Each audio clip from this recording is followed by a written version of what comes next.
사도행전 3장 11절부터 26절을 가지고 이상하게 여기십니까? 라는 제목으로 말씀드리겠습니다. 환절기입니다. 추우면 몸을 따뜻하게 해야 합니다. 선풍기를 끄고 창문을 닫고 옷을 입어야 합니다. 더우면 반대로 하면 됩니다.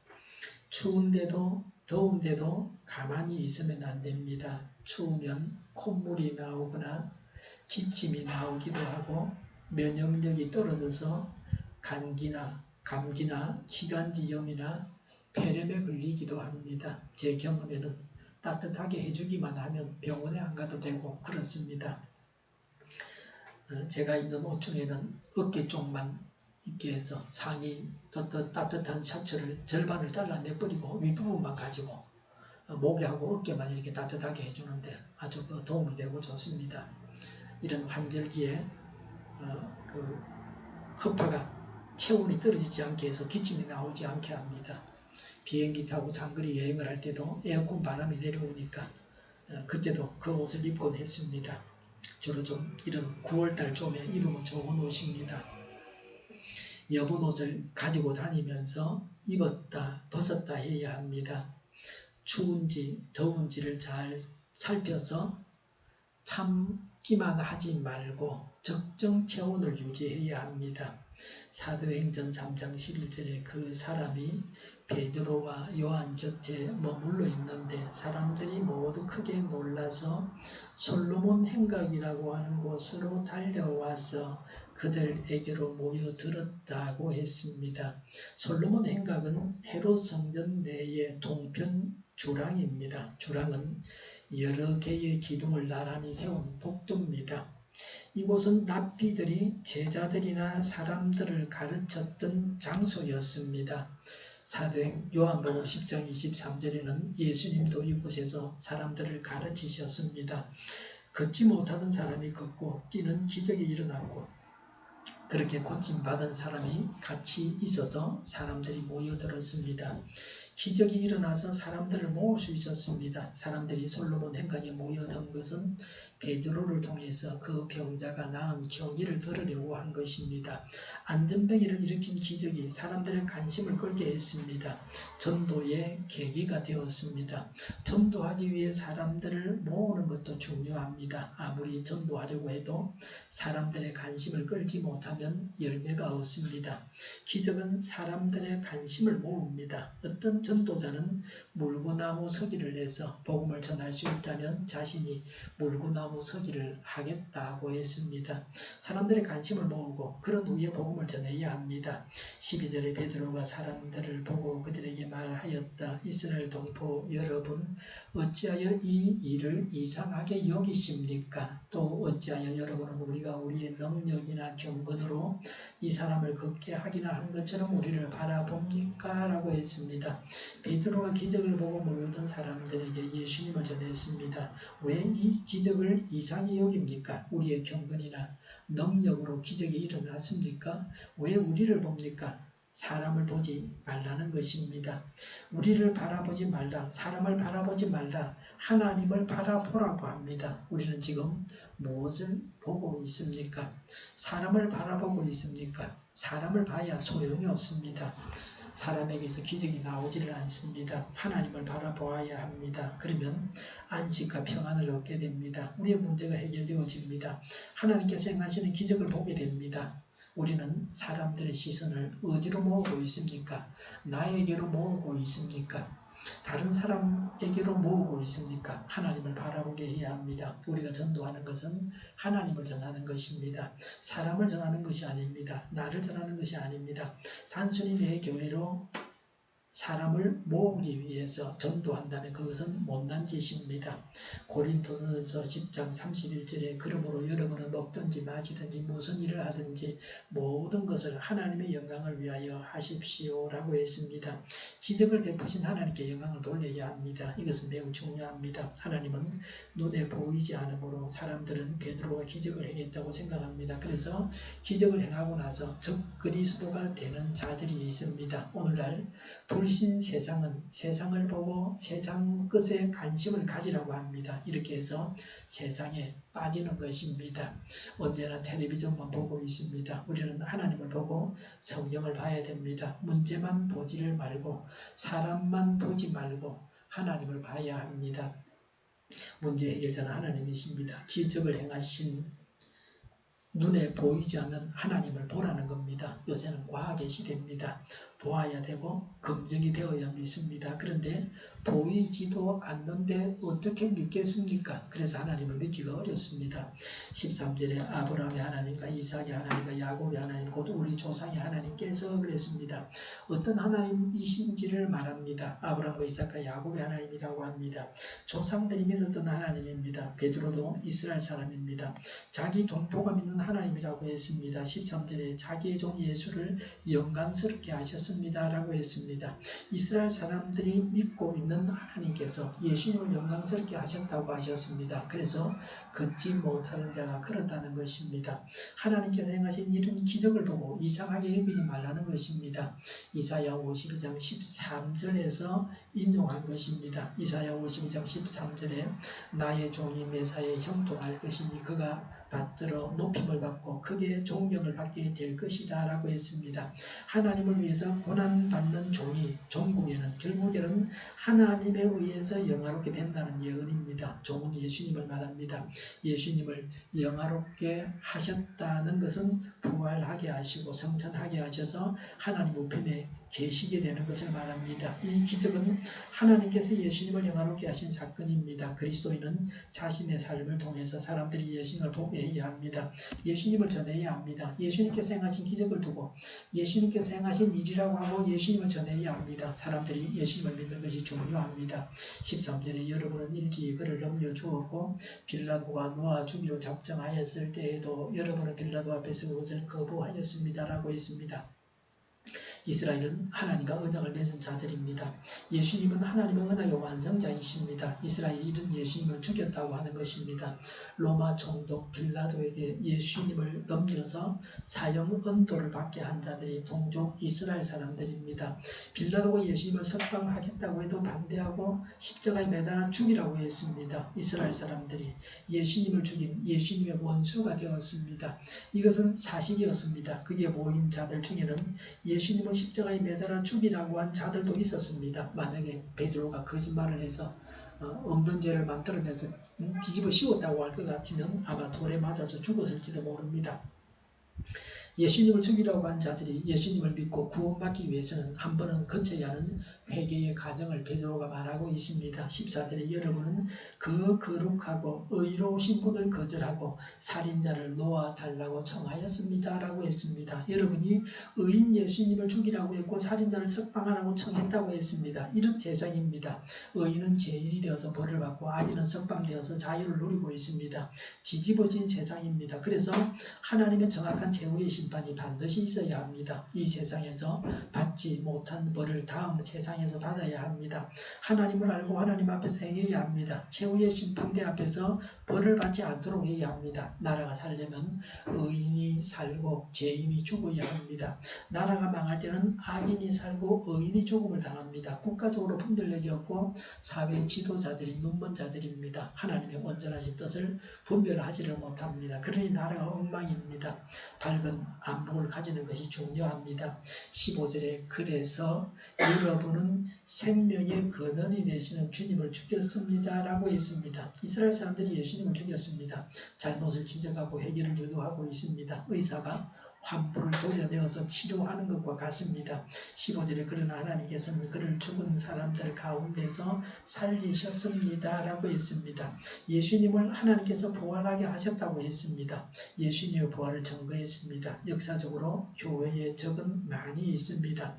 제일 처음 교회의 적은 이스라엘 사람들이었습니다. 지금도 이스라엘 사람들과 공산주의자들과 이슬람 교도들이 예수님을 대적하고 있습니다. 성령을 보지 못하게 하고 교회를 비방합니다. 그런데도 베드로는 예수님을 죽인 유대인들에게 예수님을 전했습니다. 오늘 우리도 예수님을 대적하는 자들에게 예수님을 전해야 합니다. 15절에 우리는 이 일의 정인입니다. 것입니다 라고 했습니다. 베드로는 예수님의 부활의 증인이라고 했습니다. 예수님의 부활을 보지 못한 자들에게 우리가 증인이라고 말했습니다. 우리의 증언을 듣고 믿으라는 것입니다. 부활의 증인이 필요합니다. 우리가 이런 부활의 증인이 되어야 합니다. 16절에 그런데 바로 이 예수의 이름이 여러분이 지금 보고 있고 잘 알고 있는 이 사람을 낫게 하였으니 이것은 그의 이름을 믿는 믿음을 힘입어서 된 것입니다. 예수로 말미암은 그 믿음이 이 사람을 여러분 앞에서 이렇게 완전히 성하게 한 것입니다 라고 했습니다. 어떻게 치유를 받았는지를 말합니다. 예수님이 고치셨다고 했습니다. 예수님을 믿는 믿음이 고쳤다고도 했습니다. 오늘날도 예수님은 기적을 행하고 고치십니다.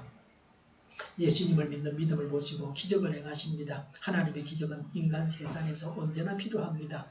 코로나19로 전 세계가 여러 방면으로 신음하고 있습니다. 코로나19에 걸려서 많은 사람이 죽었습니다. 병에서 나았지만 후유증으로 고통을 당하는 자들도 있습니다. 경제는 엉망이 되었습니다. 굶어 죽을 지경이 되었습니다. 미국인들은 세계에서 제일 최강대국 미국인데도 불구하고 이 나라 사람들은 돈을 모아두지 않고 한 주 벌어서 한 주를 산다고 그럽니다. 그런데 많은 자영업자들이 문을 닫았고 다시 문을 열지 못하게 되었다. 완전히 폐업 수준이라는 겁니다. 나라가 제대로 돌아가지 않는 것입니다. 문을 닫은 사람 가운데 제 기억에는 60%가 폐업한다. 그런 걸 본 것 같아요. 전 세계적으로 다방면에서 회복이 일어나도록 하나님의 기적을 간구합니다. 17절에 그런데 동포 여러분은 여러분의 지도자들과 마찬가지로 무지해서 그렇게 행동했다는 것을 나는 알고 있습니다 라고 했습니다. 베드로는 유대인들이 무지해서 이스라엘 사람들이 무지해서 예수님을 죽였다고 했습니다. 무지는 몰랐다는 겁니다. 예수님에 대해서 알고 그러지는 않았다는 겁니다. 꼭 알아야 하는데 몰랐다고 나무라지는 않았습니다. 만약에 부지해서 그랬다고 말했을 것 같으면 꼭 알아야 할 것을 몰랐다고 책망하는 말이 됩니다. 부지가 그런 거죠. 알아야 될 것을 모른다. 전문가가 전문적인 지식을 가지지 못하는 건 부지라고 말하는 겁니다. 일반인이 전문가의 지식을 가지고 있지 못하다 그러면 그냥 무지지. 어떻게 일반인에게 전문가의 지식을 요구할 수 있겠습니까? 무지한 것, 모르는 것이 문제입니다.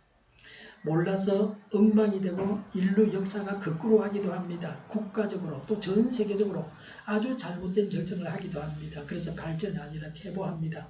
흥하는 것이 아니라 망하는 것입니다. 18절에 그러나 하나님께서는 모든 예언자의 입을 빌어서 그리스도가 고난을 받아야만 한다고 미리 선포하신 것은 이와 같이 이루셨습니다 라고 했습니다.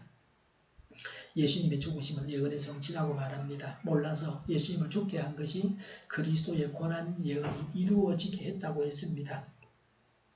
베드로의 설교 중에 반전이 일어났습니다. 유대인들의 잘못이 하나님의 뜻을 이루겠다고 했습니다. 사람이 잘못을 저지르지만 그런 사람의 잘못으로 인해서 하나님의 뜻이 이루어졌습니다. 19절에 그러므로 여러분은 회개하고 돌아와서 제 씻음을 받으십시오라고 했습니다. 회개하고 제 씻음을 받으라고 합니다. 용서받을 수 있으면 걱정할 것이 없습니다. 용서받을 수 없는 죄를 짓는 것이 문제입니다. 사람이 잘못할 수 있고 죄를 지을 수 있습니다. 그러나 용서받으면 되는 겁니다. 회개하고 제 씻음을 받아야 합니다. 죄를 용서받아야 합니다. 예수님이 오시기 전에는 구약시대에는 희생 제물을 대신 죽여서 사람의 죄를 용서받게 하셨습니다. 소나 양이나 염소가 희생제물로 사용되었습니다. 예수님이 희생제물이 되셨으므로 이제는 더 이상 가축이나 짐승을 드릴 필요가 없습니다. 예수님이 나 대신 죽임을 당하셨다 하는 것을 믿으면 됩니다. 20절에 그러면 주님께로부터 편히쉴 때가 올 것이며 라고 했습니다. 회개하고 죄를 용서받으면 예수님 안에서 안식하며 천국 생활을 하게 됩니다. 예수님을 주인으로 하나님으로 영접해서 예수님을 모시고 살 수 있습니다. 예수님께서 재림하실 때에 성도들의 기쁨은 이루 말할 수 없습니다. 만물이 본전의 모습을 회복하고 성도들은 하늘의 복락을 누릴 것입니다. 20절에 주님께서는 여러분을 위해서 미리 정하신 그리스도신 예수를 보내실 것입니다 라고 했습니다. 베드로의 설교의 결론은 예수님께서 누구신가 하는 점입니다. 예수님은 미리 정하신 그리스도이십니다. 예수님께서 구세주라는 사실이 예수님께서 오시기 전부터 미리 정해져 있었던 사실입니다. 예수님은 창세기 3장 15절에 예언된 오실 메시아로서 오신 분입니다. 21절 말씀대로 예수님은 지금 하늘에 계십니다. 예수님은 재림하십니다. 예수님께서 재림하실 때에 하나님 나라가 완성됩니다. 온 세상이 하나님의 영광으로 충만해집니다. 베드로는 눈으로 보는 것처럼 확신을 가지고 말하고 있습니다. 미래의 일을 이미 이루어진 것처럼 말하고 있습니다. 베드로는 예수님께서 부활하시기 전에는 불신앙과 회의 가운데 있었습니다. 부활하신 예수님을 만나서 부활신앙을 가지고서 오순절에 성령 세례를 받아서 예수님의 재림을 확신하게 되었습니다. 재림에 대해서 확신하는 근거는 부활신앙과 성령 세례입니다. 21절에 이 예수는 영원 전부터 하나님이 자기의 거룩한 예언자들의 입을 빌어서 말씀하신 대로 만물을 회복하실 때까지 마땅히 하늘에 계실 것입니다 라고 했습니다. 예수님은 영원 전부터 오시기로 예언된 분이십니다. 하나님의 구원 계획의 핵심이 예수님의 오심입니다. 예수님이 오신 것은 우연이 아니었습니다. 하나님의 구원 계획 가운데서 예수님이 오셨습니다. 예수님은 만물을 회복하실 때까지 하늘에 계신다고 하셨습니다. 예수님은 하나님과 함께 다스리고 계십니다. 만물을 회복하실 때는 재림하실 때입니다. 그날에는 그리스도의 구속사역이 교회뿐만 아니라 온 우주에 미치게 됩니다. 예수님은 재림하실 때까지 하늘에 계십니다. 예수님께서 하나님과 함께 계시면서 통치하신다는 것은 예수님의 지상사역이 정당했다는 것입니다. 또 세상에 하나님 나라가 누룩같이 퍼지고 있다는 겁니다. 22절에 모세는 말하기를 주 하나님께서 나를 세우신 것 같이 너희를 위하여 너희 동족 가운데서 한 예언자를 세워주실 것이라 그랬습니다. 22절과 23절은 신명기 18장 15절을 인용한 겁니다. 여기서 나는 모세입니다. 모세 같은 예언자는 메시아를 말합니다. 예수님 당시 이스라엘 사람들은 예수님의 이적을 보고서 예수님을 모세와 같은 선지자 중에 하나라고 생각을 했습니다. 이스라엘 사람들은 모세의 권위를 최고라고 생각했습니다. 그래서 예수님을 모세에 버금가는 정도의 권위자로만 여겼습니다. 그러나 예수님은 자신의 권위가 모세의 권위보다 더 월등하다고 하셨습니다. 모세도 예수님을 기다렸던 한 선지자에 불과합니다. 모세가 하나님께서 세워주실 것이라고 예언한 동족인 한 예언자가 예수님입니다. 22절에 그가 너희에게 하는 말은 무엇이든지 다 들으라고 했습니다. 모세가 이스라엘 백성들에게 한 당부입니다. 오직 메시아의 모든 말씀에 대해 무조건 순종해야 한다는 것입니다. 모세는 오실 메시아의 권위가 자신보다 월등하다는 것을 인정했음을 보여줍니다. 모세는 하나님의 말씀을 받아서 백성들에게 전해주는 선지자에 불과했습니다. 예수님은 하나님으로서 자신의 권위로 백성들에게 구원의 메시지를 선포하셨습니다. 따라서 예수님의 말씀에는 사람들이 마땅히 순종해야 합니다. 23절에 누구든지 그 예언자의 말을 듣지 않는 사람은 백성 가운데서 망하여 없어질 것이다 하였습니다 라고 했습니다. 예수님의 말을 들어야 합니다. 예수님의 말씀을 듣지 않으면 망합니다. 다른 길이 없습니다. 다른 구원자가 없습니다. 24절에 그리고 이 사무엘을 비롯하여 그 뒤를 이어서 예언한 모든 예언자도 다 이 날에 있을 일을 알려주었습니다 라고 했습니다. 사무엘은 모세 이후의 선지자 중에서 가장 뛰어난 선지자입니다. 본격적인 선지자들의 활동이 역사상 사무엘로부터 시작되었습니다.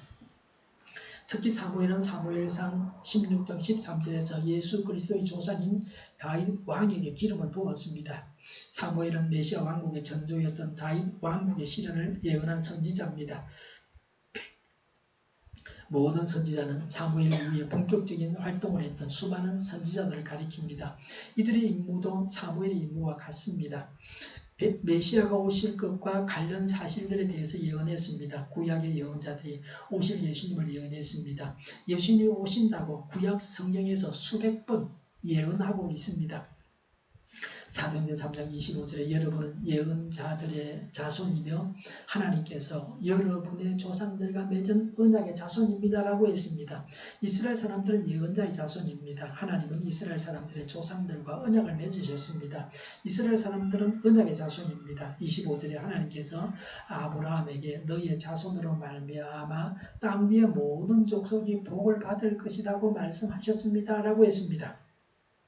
아브라함의 자손인 예수님을 믿어서 누구든지 구원을 받는다고 하는 사실을 이렇게 예언하셨습니다. 여기에는 하나님의 경륜의 비밀이 담겨져 있습니다.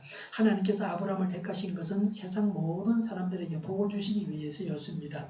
아브라함을 선택하신 것은 이스라엘만을 위한 것이 아닙니다. 26절에 하나님께서 여러분 한 사람 한 사람을 악에서 돌아서게 하셔서라고 했습니다. 각 사람이 악에서 돌아서게 하십니다. 그래야 삽니다. 이것이 구원받는 길입니다.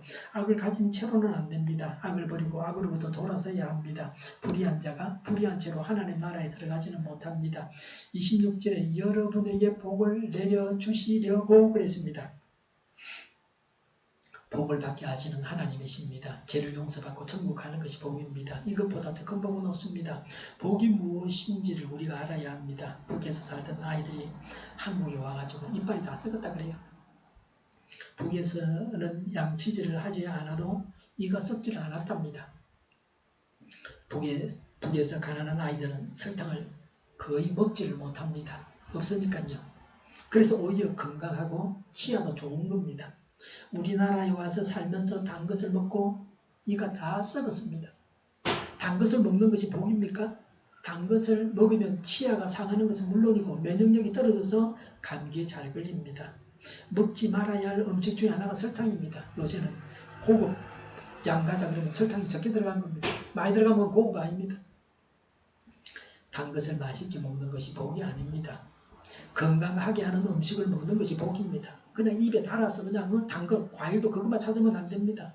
100년 전의 과일보다 영양이 모자란다. 단맛만 있고 그거 먹으면 안 되는 거예요. 단맛은 없어도 영양이 있어야 됩니다. 돈이 있어야 됩니다. 그런데 돈이 복은 아닙니다. 돈이 있어서 지옥 가는 사람도 있습니다. 돈이 많으니까 그 돈 가지고 죄 짓고요. 악한 일 하고 그 죄를 다 지옥 가서 갚아야 됩니다. 권력이 복입니까? 권력을 가지고 있어서 사람답지 않고 불의해서 욕을 먹는 자들도 있습니다. 사람 취급을 받지를 못합니다. 사람답게 살고 하나님을 따라서 살아서 영원한 나라에 들어가는 것이 복입니다. 죄를 회개하고 바르게 살아가는 것이 복입니다. 26절에 먼저 자기의 종을 일으켜 세우시고 그를 여러분에게 보내셨습니다 라고 했습니다. 하나님은 악에서 돌아서게 하시고 복을 내려주시려고 예수님을 세우시고 이스라엘 사람들에게 예수님을 보내셨다고 했습니다. 예수님을 알고 믿어서 악에서 돌아서고 복을 받아야 합니다. 기적을 행하신 분은 사람이 아니고 하나님이십니다. 기적을 행하신 하나님께 영광을 돌려야 됩니다. 하나님과 예수님을 바라봐야 합니다. 예수님은 의인이셨습니다. 하나님이셨습니다. 우리를 죄에서 구원하신 구세주이십니다. 예수님은 부활하셔서 예수님이 이런 분이심을 증명하셨습니다. 예수님을 주인으로 모시고 살아서 풍성한 열매가 맺혀지게 해야 합니다. 그래서 사람들이 우리를 주목하게 하고 주목하는 사람들에게 예수님을 전해야 합니다. 회개하고 예수님을 받아들여야 합니다. 죄를 용서받은 것을 믿어야 합니다. 예수님께서 내 안에 계신 것을 믿어야 합니다. 하나님께서 주시는 안식을 누려야 합니다. 예수님은 지금도 성부와 함께 온 세상을 다스리십니다.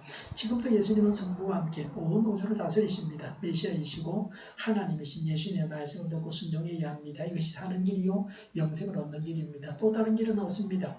예수님께서 오실 것을 구약의 예언자들이 말합니다. 예수님을 믿어서 누구나 영생을 얻습니다.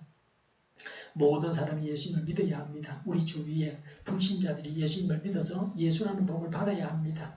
예수님을 바라보고 하나님께 영광을 돌리고 회개하고 예수님을 믿고 순종하고 예수님을 전하여 복을 받아야 합니다.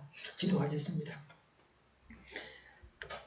예수님을 바라보고 하나님께 영광을 돌리고 회개하고 예수님을 믿고 순종하고 예수님을 전하여 복을 받게 하여 주시옵소서.